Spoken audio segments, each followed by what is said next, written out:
Well, some big changes are on the horizon for Riley Elementary to deal with overcrowding and to bring their pre-K program back on site. Leon County Schools is proposing a rezoning of this school.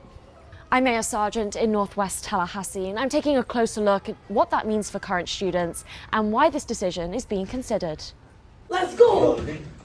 Riley Elementary students could soon see some changes. These X's, they represent students, correct? With some students being rezoned to other neighborhood schools. As educators, we are always trying to give our very best and do what's best for kids, making those necessary changes so that we can see the long-term systematic growth that we believe is necessary for children. Students would be moved from Riley to Astoria Park, Sable Palm, or Fort Braden, depending on their proximity to these schools. It's our job, it's our responsibility to use taxpayer dollars judiciously and to ensure that if we have empty seats, instead of building a new school, that we're filling the seats that have already been paid for. The decision came from the school board to deal with overcrowding at Riley, whose capacity is currently 102%. So I'm going to number 50 again.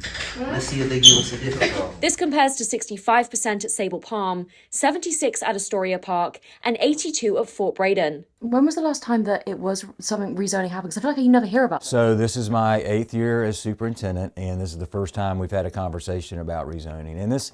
But this won't be the last. Superintendent Rocky Hanna mentions Rickards High School as an example of schools they'll possibly be looking at in the future. Their capacity is 100%. However, the superintendent says students can still stay at Riley if they want to. If parents would like for their children to stay at Riley, we're going to give them that option as well. They would just have to provide transportation like they do for school choice.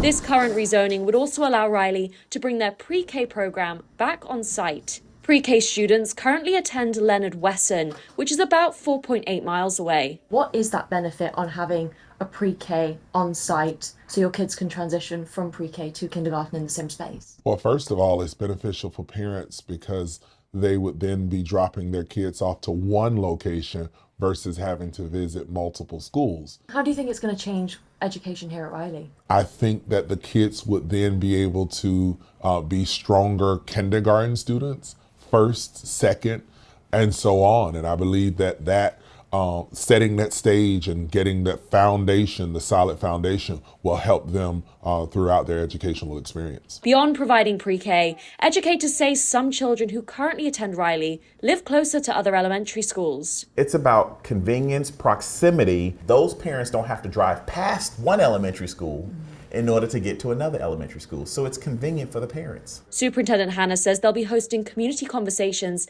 to help facilitate this process. We're going to make sure we do it in a very methodical and thoughtful way to limit the impact as much as possible on our students and our parents. I'm told the final decision to approve the rezoning will take place at a school board meeting at a later date, but the superintendent does tell me he is expecting the rezoning to pass. So they're looking at how best to facilitate this process.